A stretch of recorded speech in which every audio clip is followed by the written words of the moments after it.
वज़ीर आज़म को जब ये इक्तिसादी सर्वे दिया गया तो लग ये रहा था कि जैसे ये कोई तोहफा है जो हफीज शेख और वज़ीर आज़म को पेश कर रहे हैं, लेकिन असल में तो मुल्क की तबाहाल मईशत की वो दास्तान है जिसको जिसने भी सुना जिसने भी देखा वो परेशान हुआ। लेकिन माशी तबाही के इस पलंदे को बताया गया है कि कोई एक भी हदफ पूरा नहीं हो सका।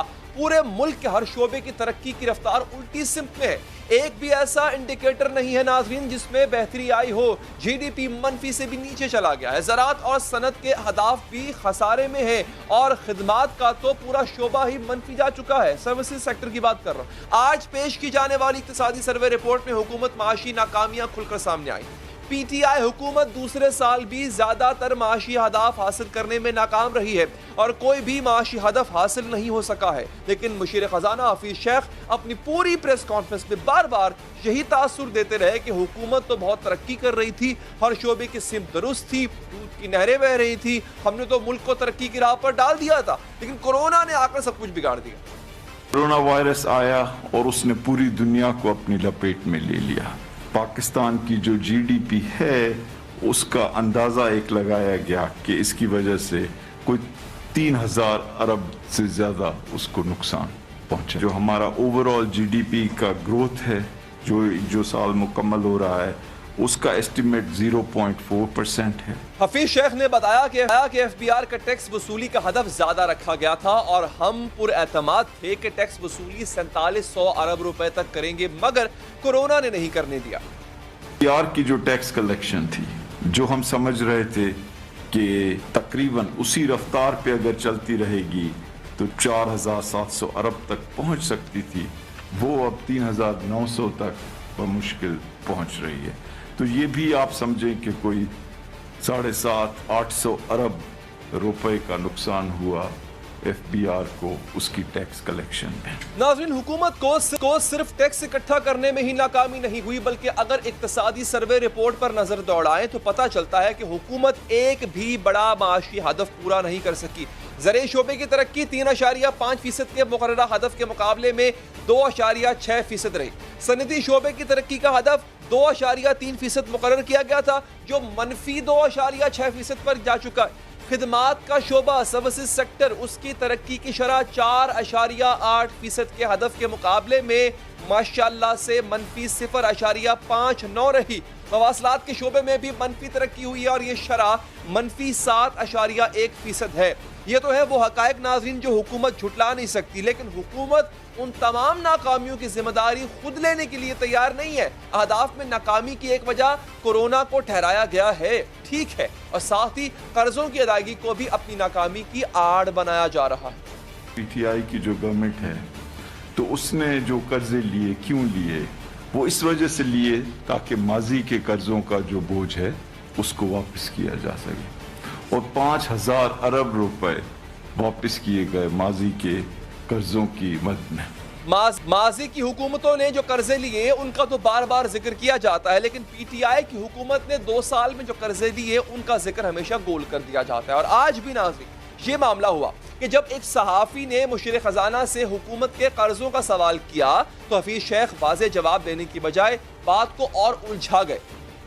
आपने बताया कि 5000 अरब कर्जा आपने वापस किया, आपने अब तक कितना कर्जा लिया है? और दूसरा ये कि जो 30,000 अरब का कर्जा था अब कितना हो गया है? पर पाकिस्तानी अब कितने का मकरूज हो गया है? 4 हिस्से हैं। एक वो हिस्सा है जो आप मजीद इखराजात अपने पूरे करने के लिए ले रहे हैं, वो तकरीबन कोई 1.5 ट्रिलियन के करीब है। बाकी जो हैं वो आप माजी के कर्जे देने के लिए ले रहे हैं, या आप जो कागजों के ऊपर रीवैल्यूएशन हो रही है, रुपये की डेप्रिसिएशन की, वो दिखा रहे हैं। आप कर्ज नहीं ले रहे हैं, आपने जो कर्ज लिए हुए हैं उनको रुपयों में जब आप कन्वर्ट कर रहे हैं तो वो ज्यादा नजर आ रहे हैं। कुछ समझ आया आपको? नहीं? अब हम आपको बताते हैं कि कर्जों की असल हकीकत है क्या। नाज़रीन, ये बात तो तय है कि कोरोना ने वाकई मईशत को नुकसान पहुंचाया है, लेकिन सवाल ये है कि क्या कर्जों को बुलंद तरीन सतह पर भी कोरोना ही लेकर गया? जो कर्जे पीपल्स पार्टी पूरे 5 साल में नहीं ले सकी थी, इससे कहीं ज्यादा कर्जे पीटीआई 2 सालों में ले चुकी। सरकारी दस्तावेजात के मुताबिक पौने 2 साल में कर्जों में 12,941 अरब रुपए का इजाफा हुआ, जिससे मुल्की और गैर मुल्की कर्जा 42,820 अरब तक पहुंच चुका है। नून लीग ने 5 सालों में तकरीबन 15,500 अरब रुपए और पीपल्स पार्टी ने 5 सालों में 8,200 अरब रुपए का कर्ज लिया था, लेकिन पीटीआई इस वक्त तकरीबन 13,000 अरब रुपए ले चुकी है और हुकूमत का दावा है कि इसने 5,000 अरब रुपए कर्ज की अदायगी में खर्च किए, यानी 5,000 अरब रुपए वापस किया। तो सवाल यह है नाजरीन कि 13,000 अरब रुपए के कर्ज में से बाकी के जो 8,000 अरब रुपए हैं वो कहां हैं?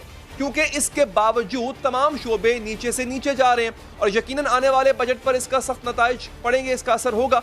पाकिस्तान किस बुरी माशी सूरत हाल से गुजर रहा है नाज़रीन, और इससे निकलने के लिए हुकूमत को क्या इकदाम करना होंगे, बात करेंगे। हमारे साथ senior anchor person Nadeem Malik साहब, बहुत बहुत शुक्रिया सर आपके वक्त का। हमें ज्वाइन किया है माहिर मईशत डॉक्टर शाहिद हसन सिद्दीकी साहब ने, आपका भी बहुत बहुत शुक्रिया। मलिक साहब, मैं आपसे आगाज करूंगा। आज एक ट्वीट भी किया प्राइम मिनिस्टर साहब ने, उन्होंने कहा कि भारत हमसे हमारा जो एक एहसास प्रोग्राम का जो एक निज़ाम है, माशी निज़ाम है, वो हम आपको देने को तैयार है। तो सर तनकीद ये कर रहे हैं कि हमारा कोई सेक्टर ऐसा नहीं है जो नेगेटिव में ना हो और हमसाया मुल्क को मशवरे दे रहे हैं। सर क्या आपको नहीं लगता कि इस वक्त ज्यादा फोकस प्राइम मिनिस्टर साहब का अपनी इकोनॉमी पे होना चाहिए? देखिए, जो इंडिया को जो भी वो कहना चाहते हैं ज़रूर कहें, वो मुझे उसके ऊपर कतन कोई इतराज़ नहीं है। इससे भी ज़्यादा कोई अच्छा तगड़ा बयान देना चाहते हैं दें ज़रूर, बिल्कुल कोई इतराज़ नहीं मुझे। लेकिन पाकिस्तान की मईशत के ऊपर उनकी तवज्जो कुछ ज़्यादा अच्छे तरीके से आनी चाहिए। 2 सालों की जो पाकिस्तान की इकनॉमिक परफॉर्मेंस है वो काफ़ी ज़्यादा तशवीशनाक सूरत हाल है। पाकिस्तान का इंडस्ट्रियल सेक्टर पिछले 2 सालों से, जब से तहरीक इंसाफ की हुकूमत आई, कंटिन्यूसली नेगेटिव में। लार्ज स्केल मैन्युफैक्चरिंग सेक्टर जो है हमारा, जब तक large scale manufacturing sector negative growth में आपका रहेगा तो आप कैसे तवक्को रख सकते हैं कि आपने तरक्की करनी है, नई जॉब क्रिएशन करनी है, आपकी एक्सपोर्ट्स कैसे बढ़ेंगी? कोई उम्मीद ही नहीं है। आपकी बरामदात एक जगह के ऊपर रुकी हुई है, डिस्पाइट द फैक्ट कि आपका रुपया 2 सालों में 104 रुपये से बढ़कर 165-66 रुपये को टच कर रहा है। तो आपकी एक्सपोर्ट अभी भी 18 अरब डॉलर है, 2 साल पहले भी 18 अरब डॉलर थी, बल्कि उसमें से 1-2% नीचे चली गई हैं। इसी तरीके से आप बाकी शोबा ज़िंदगी के अंदर आ जाए, अनएम्प्लॉयमेंट आपकी बढ़ गई है, इन्फ्लेशन आपकी ऊपर चली गई है, फिजिकल साइड आपकी अपसाइड डाउन हो गई है। आपका बजट डेफिसिट एक सस्टेनेबल रेंज के अंदर था, बहुत अच्छा तो नहीं था, 5-6% तक भी अगर हम बर्दाश्त कर जाएं तो वो भी बड़ी बात होती है। 2,000 अरब की कॉस्ट पड़ रही थी पिछले चंद सालों में, अब वो कॉस्ट डबल होकर 4,000 अरब पे चली गई। तो 4,000 अरब को फाइनेंस करने के लिए आपको उतने कर्जे भी चाहिए होते हैं। तो नतीजा ये है कि आप एक तरफ बहुत बड़ा फिजिकल डेफिसिट जो खसारा है वो उठा रहे हैं, और उतने से ही ज़्यादा कर्जे लेकर आपका डिफेंस भी कर्ज़ों से चल रहा है, आपका सारा पूरा मुल्क का निज़ाम जो है कर्ज़ों पे चल रहा है, और जो आप टैक्स इकट्ठा करते हैं वो इंटरेस्ट पेमेंट में चला जाता है, क्योंकि आपने शरह सूद जो थी वो 13.25% के ऊपर रखी। तो कुछ सूरत हाल अच्छी नहीं है, उनकी बहुत ज़्यादा तवज्जो की ज़रूरत है, और उनकी इकनॉमिक टीम की कैपेसिटी के ऊपर मेरे तहफ़्फ़ुज़ात हैं। शायद साहब शायद इससे बेहतर रोशनी डाल सकें। इमरान खान चले थे मोदी को मदद करने, भारत को मदद करने, लेकिन पड़ गया भारी उनको। भाई ये हाल है तुम्हारी, तुम कौन से हिसाब से सोच रहे हो भारत की मदद करने की? जय हिंद दोस्तों, मैं आपका होस्ट प्रवीण कुमार और आप देख रहे हैं आवाज़ हिंद न्यूज़ एंड एंटरटेनमेंट। दोस्तों, आपने देखा वीडियो कि किस तरह पाकिस्तानी मीडिया ने उनकी जो बजट की अनाउंसमेंट है उसमें चारों तरफ से उनको घेर के चप्पल भिंगा के मार रही है इमरान खान को और पाकिस्तानी सिस्टम को।